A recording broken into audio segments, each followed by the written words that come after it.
ਫਾਜ਼ਿਲਕਾ ਦੇ ਵਿੱਚ ਭਾਜਪਾ ਦੇ ਸਾਬਕਾ ਪਾਰਸ਼ਦਾਂ ਵੱਲੋਂ ਇੱਕ ਗਲੀ ਦੇ ਨਿਰਮਾਣ ਨੂੰ ਲੈ ਕੇ ਕੀਤੀ ਗਈ ਬਿਆਨਬਾਜ਼ੀ ਤੋਂ ਬਾਅਦ ਫਾਜ਼ਿਲਕਾ ਨਗਰ ਕੌਂਸਲ ਦੇ ਪ੍ਰਧਾਨ ਐਡਵੋਕੇਟ ਸੁਰਿੰਦਰ ਸਿਧੇਵਾ ਨੇ ਕੀਤੀ ਪ੍ਰੈਸ ਕਾਨਫਰੰਸ। ਫਾਜ਼ਿਲਕਾ ਦੇ ਵਿੱਚ ਇੱਕ ਗਲੀ ਦੇ ਨਿਰਮਾਣ ਨੂੰ ਲੈ ਕੇ ਭਾਜਪਾ ਦੇ ਸਾਬਕਾ ਪਾਰਸ਼ਦ ਵੱਲੋਂ ਕੀਤੀ ਗਈ ਬਿਆਨਬਾਜ਼ੀ ਨੂੰ ਲੈ ਕੇ ਅੱਜ ਨਗਰ ਕੌਂਸਲ ਦੇ ਪ੍ਰਧਾਨ ਐਡਵੋਕੇਟ ਸੁਰਿੰਦਰ ਸਿਧੇਵਾ ਵੱਲੋਂ ਨਗਰ ਕੌਂਸਲ ਦੇ ਦਫ਼ਤਰ ਦੇ ਵਿੱਚ ਇੱਕ ਪ੍ਰੈਸ ਕਾਨਫਰੰਸ ਦਾ ਆਯੋਜਨ ਕੀਤਾ ਗਿਆ ਅਤੇ ਸਾਬਕਾ ਭਾਜਪਾ ਪਾਰਸ਼ਦ ਦੇ ਆਰੋਪਾਂ ਦਾ ਜਵਾਬ ਵੀ ਦਿੱਤਾ ਗਿਆ। ਉਹਨਾਂ ਨੇ ਕਿਹਾ ਕਿ ਉਹ ਵਿਕਾਸ ਦੇ ਵਿੱਚ ਵਿਸ਼ਵਾਸ ਰੱਖਦੇ ਹਨ ਅਤੇ ਫਾਜ਼ਿਲਕਾ ਦਾ ਭਰਪੂਰ ਵਿਕਾਸ ਕਰਵਾਇਆ ਜਾ ਰਿਹਾ ਹੈ। ਕਰੀਬ 4 ਮਹੀਨੇ ਤੋਂ ਉੱਪਰ ਦਾ ਸਮਾਂ ਹੋ ਗਿਆ ਨਗਰ ਕੌਂਸਲ ਦੇ ਮੁੱਖ ਸੇਵਾਦਾਰ ਦੀ ਜ਼ਿੰਮੇਵਾਰੀ ਸੰਭਾਲਿਆ।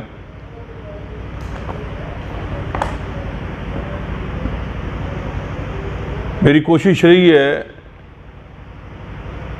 ਕਿ ਦਲਗਤ ਰਾਜਨੀਤੀ ਤੋਂ ਹਟ ਕੇ ਸ਼ਹਿਰ ਦੇ ਵਿਕਾਸ ਦੇ ਵਾਸਤੇ ਸੋਚਿਆ ਜਾਵੇ ਔਰ ਮੈਂ ਔਰ ਮੇਰੀ ਟੀਮ ਉਸੇ ਹੀ ਮੰਤਵ ਦੇ ਨਾਲ ਪੂਰੇ ਸ਼ਹਿਰ ਦੇ ਅਸੀਂ ਵਿਕਾਸ ਕੰਮ ਕਰ ਰਹੇ ਹਾਂ। ਕਿਸੇ ਵੀ ਤਰ੍ਹਾਂ ਦੀ ਸਾਡੇ ਵੱਲੋਂ ਕੋਈ ਪੱਖਪਾਤ ਪੂਰਨ ਕੰਮ ਨਹੀਂ ਕੀਤਾ ਗਿਆ। ਹਰ ਵਾਰਡ ਦੇ ਬਰਾਬਰ ਦੇ ਜਿਹੜੇ ਹੈ ਕੰਮ ਚੱਲ ਰਹੇ ਹੈ ਔਰ ਇਹ ਗੱਲ ਮੈਂ ਬੜੇ ਦਾਅਵੇ ਨਾਲ ਕਹਿ ਸਕਦਾ ਕਿ ਆਮ ਆਦਮੀ ਪਾਰਟੀ ਦਾ ਵਾਰਡ ਹੋਵੇ ਚਾਹੇ ਬੀਜੇਪੀ ਦਾ ਵਾਰਡ ਹੋਵੇ, ਮੇਰੇ ਆਪਣੇ ਕਾਂਗਰਸੀ ਸਾਥੀਆਂ ਦਾ ਜੇ ਕੁਝ ਵਾਰਡ ਪਿਆ ਜਿਨ੍ਹਾਂ ਵਿੱਚ ਕੰਮ ਸ਼ੁਰੂ ਨਹੀਂ ਹੋਇਆ, ਲੇਕਿਨ ਓਪੋਜੀਸ਼ਨ ਦਾ ਕੋਈ ਵੀ ਵਾਰਡ ਅਜਿਹਾ ਨਹੀਂ ਜਿਹੜਾ ਵਿਕਾਸ ਦੇ ਕੰਮ ਜਿਸ ਦੇ ਵਿੱਚ ਸ਼ੁਰੂ ਨਾ ਹੋ ਕੀਤੇ ਗਏ ਹੋਣ। ਕਿਉਂਕਿ ਸਾਨੂੰ ਸ਼ੁਰੂ ਤੋਂ ਹੀ ਸਾਡੇ ਘੁਬਾਇਆ ਸਾਹਿਬ ਦੇ ਵੱਲੋਂ ਇਹ ਆਦੇਸ਼ ਸੀ ਕਿ ਤੁਸੀਂ ਪ੍ਰਧਾਨ ਬਣੇ ਹੋ, ਤੁਸੀਂ ਸਾਰੇ ਸ਼ਹਿਰ ਦੇ ਪ੍ਰਧਾਨ ਹੋ, ਤੇ ਮੈਂ ਬਿਲਕੁਲ ਉਸੇ ਲੜੀ ਦੇ ਉੱਪਰ ਉਸੇ ਤਰੀਕੇ ਦੇ ਨਾਲ ਆਪਣਾ ਕੰਮ ਕਰ ਰਿਹਾ।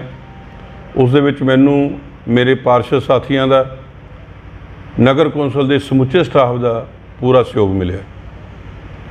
ਲੇਕਿਨ ਕਈ ਵਾਰ ਕੁਝ ਗੱਲਾਂ ਅਖਬਾਰ ਦੇ ਵਿੱਚ ਛਪ ਜਾਂਦੀਆਂ ਜਿਨ੍ਹਾਂ ਦਾ ਜਵਾਬ ਦੇਣਾ ਜ਼ਰੂਰੀ ਹੋ ਜਾਂਦਾ ਹੈ। ਇਹੋ ਜਿਹੀਆਂ ਕੁਝ ਬੇਤੁਕੀਆਂ ਗੱਲਾਂ ਕਈ ਵਾਰ ਪੀੜਾ ਵੀ ਦਿੰਦੀਆਂ ਨਾ ਚਾਹੁੰਦੇ ਹੋਏ ਵੀ ਕਈ ਵਾਰ ਫਿਰ ਪਬਲਿਕ ਦੇ ਵਿੱਚ ਜਵਾਬ ਦੇਣਾ ਪੈਂਦਾ ਹੈ। ਮੈਂ ਅੱਜ ਤੁਹਾਨੂੰ ਸਭ ਨੂੰ ਤਕਲੀਫ ਦਿੱਤੀ ਹੈ, ਉਸ ਦੇ ਪਿੱਛੇ ਕਿਸੇ ਦੇ ਪ੍ਰਤੀ ਮੰਦ ਭਾਵਨਾ ਦੇ ਨਾਲ ਮੈਂ ਕੋਈ ਬਿਆਨ ਨਹੀਂ ਦੇ ਰਿਹਾ, ਲੇਕਿਨ ਅਗਰ ਕੋਈ ਐਲੀਗੇਸ਼ਨ ਮੇਰੇ ਤੇ ਲਗਾਇਆ ਜਾਂਦਾ ਹੈ ਤਾਂ ਉਸ ਦਾ ਜਵਾਬ ਦੇਣਾ, ਉਹ ਵੀ ਵਿਦ ਪ੍ਰੂਫ, ਉਹ ਮੇਰੀ ਡਿਊਟੀ ਬਣ ਜਾਂਦੀ ਹੈ। ਉਸ ਦੇ ਵਾਸਤੇ ਤੁਹਾਨੂੰ ਮੈਂ ਅੱਜ ਬੁਲਾਇਆ ਹੈ ਕਿ ਸੀਸੀ ਫਲੋਰਿੰਗ ਦੀਆਂ ਪਾਸ ਕੀਤੀਆਂ ਹੋਈਆਂ ਗਲੀਆਂ ਉਹਨਾਂ ਨੂੰ ਇੰਟਰਲੋਕਿੰਗ ਦੇ ਕੰਮ ਕਰਵਾਏ ਜਾ ਰਹੇ ਨੇ। ਮੈਂ ਸਾਡੇ ਬੜੇ ਹੀ ਸਤਿਕਾਰਯੋਗ ਮੇਰੇ ਛੋਟੇ ਵੀਰ ਨਰਿੰਦਰ ਪ੍ਰਣਾਮੀ ਜੀ ਨੂੰ ਤੁਹਾਡੇ ਮਾਧਿਅਮ ਦੇ ਰਾਹੀਂ ਬੇਨਤੀ ਕੁਝ ਸਵਾਲ ਪੁੱਛਣੇ ਚਾਹਾਂਗਾ ਕਿ ਪਿਛਲੇ ਬੋਰਡ ਦੇ ਵਿੱਚ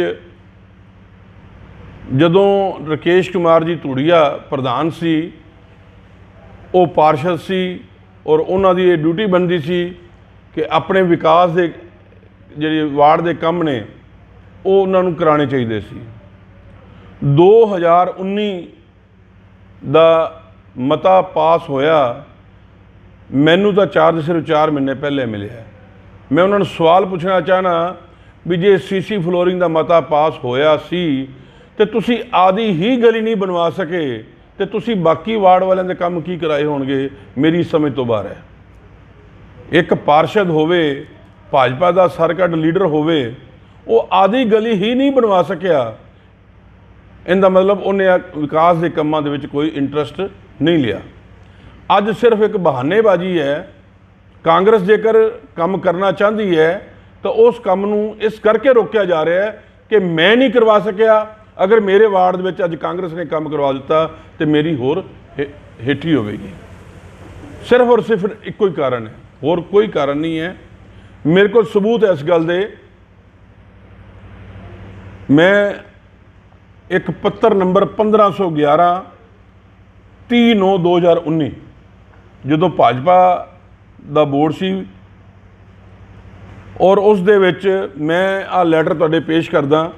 ਤੁਸੀਂ ਇਹਦੀ ਫੋਟੋ ਖਿੱਚਣੀ ਚਾਹੇ ਫੋਟੋ ਖਿੱਚ ਲਓ, ਕਾਪੀ ਕਹੋ ਤਾਂ ਮੈਂ ਇਹਦੀ ਤੁਹਾਨੂੰ ਕਾਪੀ ਦੇ ਦਿਆਂਗਾ। ਇਸ ਐਪਲੀਕੇਸ਼ਨ ਦੇ ਉੱਪਰ ਬੀਜੇਪੀ ਦੇ ਸਾਰੇ ਪਾਰਸ਼ਦਾਂ ਦੇ, ਕਾਂਗਰਸ ਦੇ ਸਾਰੇ ਪਾਰਸ਼ਦਾਂ ਦੇ ਸਾਈਨ ਨੇ। ਇਹ ਉਹ ਲੈਟਰ ਹੈ ਜਿਹੜੀ ਬੀਜੇਪੀ ਦੇ ਪਾਰਸ਼ਦਾਂ ਨੇ ਆਪਣੇ ਉਸ ਵਕਤ ਦੇ ਪ੍ਰਧਾਨ ਨੂੰ ਲਿਖੀ ਕਿ ਸੀਸੀ ਫਲੋਰਿੰਗ ਦੇ ਵਿੱਚ ਅਗਰ ਰੋਡ ਕਟਿੰਗ ਹੋ ਜਾਵੇ ਤਾਂ ਉਸ ਦੀ ਰਿਪੇਅਰ ਕਰਨੀ ਮੁਸ਼ਕਲ ਹੁੰਦੀ ਹੈ। ਇਸ ਕਰਕੇ ਸੀਸੀ ਫਲੋਰਿੰਗ ਦੀ ਵਾਲੀਆਂ ਪਾਸ ਹੋ ਚੁੱਕੀਆਂ ਸੜਕਾਂ ਜਾਂ ਪਾਸ ਹੋਣ ਵਾਲੀਆਂ ਸੜਕਾਂ ਸਾਰਿਆਂ ਨੂੰ ਇੰਟਰਲੋਕਿੰਗ ਦੇ ਵਿੱਚ ਕਨਵਰਟ ਕੀਤਾ ਜਾਵੇ। ਮੈਂ ਨਰਿੰਦਰ ਪ੍ਰਣਾਮੀ ਜੀ ਨੂੰ ਇਸ ਐਪਲੀਕੇਸ਼ਨ ਦੇ ਬਾਰੇ ਜਵਾਬ ਮੰਗਣਾ ਕਿ ਉਹ ਪਾਰਸ਼ਦ ਹੋਣ ਦੇ ਬਾਵਜੂਦ ਕੀ ਉਹਨਾਂ ਦੇ ਨੋਟਿਸ 'ਚ ਨਹੀਂ ਹੈਗਾ। ਪ੍ਰਧਾਨ ਜੀ ਨੂੰ ਇਹ ਐਪਲੀਕੇਸ਼ਨ ਦਿੱਤੀ ਗਈ ਜਿੰਦੇ ਉੱਪਰ ਅਰੁਣ ਕੁਮਾਰ ਵਧਵਾ ਦੇ ਸਾਈਨ ਨੇ ਜੀ, ਰਮੇਸ਼ ਚੰਦਰ ਵਰਮਾ ਜੀ ਦੇ ਸਾਈਨ ਨੇ, ਮਹਾਵੀਰ ਜੀ ਇਹਨਾਂ ਦੇ ਸਾਈਨ ਨੇ, ਸੰਦੀਪ ਚਲਾਣਾ ਜੀ ਇਹਨਾਂ ਦੇ ਸਾਈਨ ਨੇ। ਔਰ ਸਭ ਤੋਂ ਵੱਡੀ ਗੱਲ, ਜਿਹੜੇ ਕਟਾਰੀਆ ਸਾਹਿਬ ਨੇ ਇਲਜ਼ਾਮ ਲਗਾਏ ਕਿ ਇਹ ਆਪਣੀ ਮਰਜ਼ੀ ਨਾਲ ਕਰ ਰਹੇ ਹੈ ਚੇਂਜ, ਉਹਨਾਂ ਦੀ ਉਸ ਵਕਤ ਦੀ ਪਾਰਸ਼ਦ ਵਾਈਫ ਰਚਨਾ ਕਟਾਰੀਆ ਦੇ ਵੀ ਇਸ ਦੇ ਉੱਪਰ ਸਾਈਨ ਨੇ। ਆ ਦੂਜੇ ਨੰਬਰ ਦੇ ਸਾਈਨ ਰਚਨਾ ਕਟਾਰੀਆ ਜੀ ਦੇ ਨੇ। ਇਲਾਵਾ ਮੈਂ ਤੁਹਾਨੂੰ ਦੱਸ ਦੇਣਾ, ਅਸ਼ੋਕ ਕੁਮਾਰ ਜੀ ਜੈਰਥ ਉਹਨਾਂ ਦੇ ਸਾਈਨ ਨੇ, ਵੀਨਾ ਵਰਮਾ ਜੀ ਦੇ ਸਾਈਨ ਨੇ, ਸੁਰੱਖਿਆ ਗੁਪਤਾ ਜੀ ਦੇ ਸਾਈਨ ਨੇ। ਇਹ ਸਾਰੇ ਬੀਜੇਪੀ ਦੇ ਪਾਰਸ਼ਦ ਨੇ ਜਿਨ੍ਹਾਂ ਨੇ ਆਪਣੇ ਉਸ ਵਕਤ ਦੇ ਪ੍ਰਧਾਨ ਨੂੰ ਲਿਖਤੀ ਰੂਪ 'ਚ ਮੰਗ ਕੀਤੀ। ਔਰ ਉਸ ਤੋਂ ਬਾਅਦ ਉਹਦਾ ਕੀ ਹੋਇਆ, ਇਸ ਐਪਲੀਕੇਸ਼ਨ ਨੂੰ ਹਾਊਸ ਦੇ ਵਿੱਚ ਰੱਖਿਆ ਜਾਂਦਾ ਹੈ। ਦਫ਼ਤਰ ਦੀ ਰਿਪੋਰਟ ਹੋਣ ਤੋਂ ਬਾਅਦ ਹਾਊਸ ਦੇ ਵਿੱਚ ਰੱਖਿਆ ਜਾਂਦਾ ਹੈ। ਉਸ ਦੇ ਵਿੱਚ ਪ੍ਰਧਾਨ ਜੀ ਦਫ਼ਤਰ ਦੀ ਰਿਪੋਰਟ ਦੇ ਨੀਚੇ ਨੋਟਿੰਗ ਦਿੰਦੇ ਨੇ, ਜੇਕਰ ਵਿੱਤੀ ਨੁਕਸਾਨ ਨਾ ਹੋਵੇ ਤਾਂ ਪ੍ਰਵਾਨ ਹੈ। ਆ ਤੁਸੀਂ ਰਕੇਸ਼ ਕੁਮਾਰ ਧੂੜੀਆ ਜੀ ਦੇ ਸਾਈਨਾਂ ਨੂੰ ਥੋੜ੍ਹਾ ਜਿਹਾ ਹਾਈਲਾਈਟ ਕਰੋ ਤੇ ਉਹਨਾਂ ਦੀ ਰਿਪੋਰਟ ਨੂੰ ਜ਼ਰੂਰ ਹਾਈਲਾਈਟ ਕਰੋ। ਇਤਨਾ ਹੀ ਨਹੀਂ, ਇਸ ਰਿਪੋਰਟ ਨੂੰ ਹਾਊਸ ਦੇ ਵਿੱਚ ਇੱਕ ਮਤਾ ਨੰਬਰ 623 ਦੇ ਅਨੁਸਾਰ ਹਾਊਸ ਵਿੱਚ ਰੱਖਿਆ, ਸਰਬਸੰਮਤੀ ਨਾਲ ਪ੍ਰਵਾਨ ਹੈ। ਕਿਸੇ ਨੇ ਕੋਈ ਇਤਰਾਜ਼ ਨਹੀਂ ਕੀਤਾ, ਸਰਬਸੰਮਤੀ ਨਾਲ ਹਾਊਸ ਨੇ ਪ੍ਰਵਾਨ ਕੀਤਾ। ਉਸ ਤੋਂ ਬਾਅਦ ਇਸ ਦੀ ਮਨਜ਼ੂਰੀ ਦੇ ਵਾਸਤੇ ਡਾਇਰੈਕਟਰ ਸਾਹਿਬ ਨੂੰ ਭੇਜਿਆ ਗਿਆ। ਡਾਇਰੈਕਟਰ ਸਾਹਿਬ ਨੇ 623 ਨੰਬਰ ਮਤਾ ਦੇ ਉੱਪਰ ਲਿਖ ਦਿੱਤਾ, ਮਤੇ ਸੰਬੰਧੀ ਵੱਖਰੇ ਤੌਰ ਤੇ ਤਖਮੀਨਾ ਸਮੇਤ ਵੇਰਵਾ ਭੇਜਿਆ ਜਾਵੇ। ਆ ਨੀਚੇ ਵਾਲਾ ਵੀ ਇਹਦੇ ਇਸ ਜਿਹੜੀ ਤੁਸੀਂ ਲੋਕਿੰਗ ਟਾਇਲ ਦੇ ਵਿੱਚ ਕਨਵਰਟ ਕਰਨੇ ਨੇ ਉਹਦੇ 'ਚ ਕਿਹੜੇ ਕਿਹੜੇ ਕੰਮ ਆਉਂਦੇ ਨੇ। ਤੇ ਫਿਰ ਨਗਰ ਕੌਂਸਲ ਦੇ ਵੱਲੋਂ ਜਿਹੜੇ ਜਿਹੜੇ ਕੰਮ ਰਹਿੰਦੇ ਸੀ ਉਹਨਾਂ ਦੀ ਇੱਕ ਨੋਟਿੰਗ ਲਗਾ ਕੇ ਆ ਤਖਮੀਨਾ ਭੇਜਿਆ ਗਿਆ ਵੀ ਆਹ ਕੰਮ ਜਿਹੜੇ ਹੈ ਉਹ ਲੋਕਿੰਗ ਟਾਈਲ ਦੇ ਵਿੱਚ ਕਨਵਰਟ ਕੀਤੇ ਜਾਣੇ ਜ਼ਰੂਰੀ ਹੈ।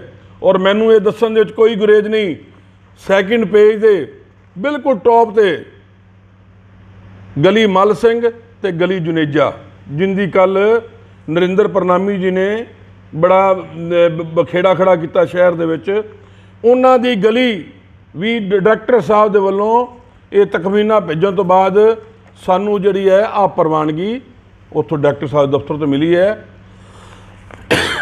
ਔਰ ਮੈਂ ਇਹ ਗੱਲ ਦੱਸਣੀ ਜ਼ਰੂਰੀ ਸਮਝਦਾ, ਇਹ ਸਾਰੀ ਦੀ ਸਾਰੀ ਕਾਰਵਾਈ ਬੀਜੇਪੀ ਦਾ ਬੋਰਡ ਹੋਣ ਦੇ ਦੌਰਾਨ ਹੋਈ ਹੈ।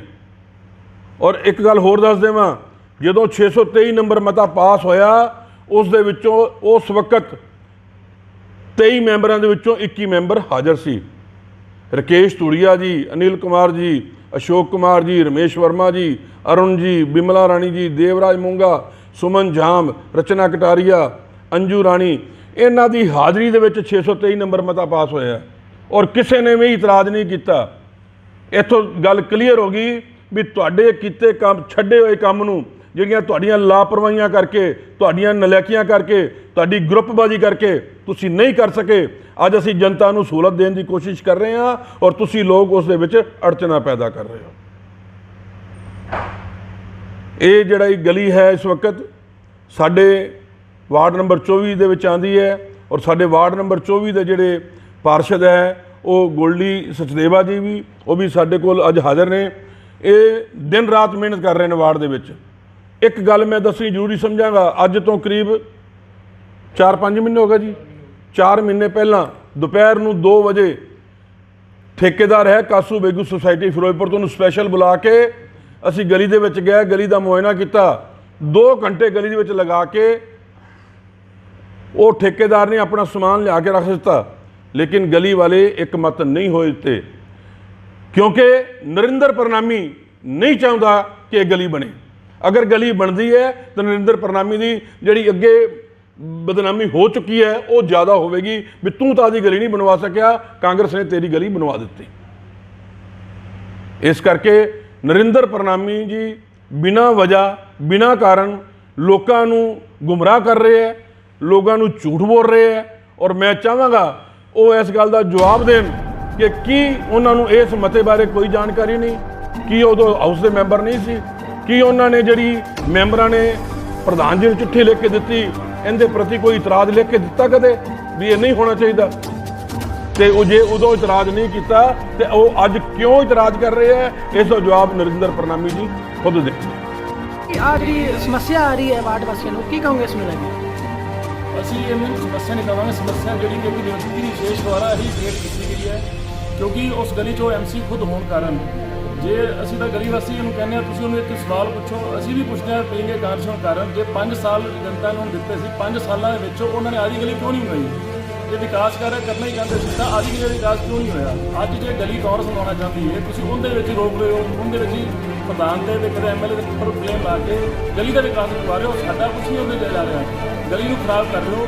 ਅਸੀਂ ਗਲੀ ਵਾਸੀਆਂ ਨੂੰ ਕਹਿੰਦੇ ਹਾਂ ਵੀ ਜੋ ਤੁਹਾਡੀ ਸਰਬਸੰਮਤੀ ਹੈ, ਜੋ ਜਿਵੇਂ ਤੁਸੀਂ ਕਹੋਗੇ ਗਲੀ ਬਣੇਗੀ, ਪਰ ਇੱਕ ਵਿਅਕਤੀ ਵਿਸ਼ੇਸ਼ ਦੇ ਨਾਲ ਨਹੀਂ ਬਣੇਗੀ। ਜਿੱਦਾਂ ਗਲੀ ਵਾਲਿਆਂ ਦਾ ਜਿਹੜੇ ਪਾਸੇ ਪੂਰਾ ਬਹੁਮਤ ਹੋਵੇਗਾ, ਜਿੱਥੇ ਗਲੀ ਵਾਲੇ ਕਹਿਣਗੇ ਇੱਦਾਂ ਉਵੇਂ ਬਣੇਗੀ, ਪਰ ਅਸੀਂ ਵਿਅਕਤੀ ਦੇ ਵਿਸ਼ੇਸ਼ ਦੇ ਕਹਿਣ ਤੇ ਨਹੀਂ ਬਣਾਂਗੇ।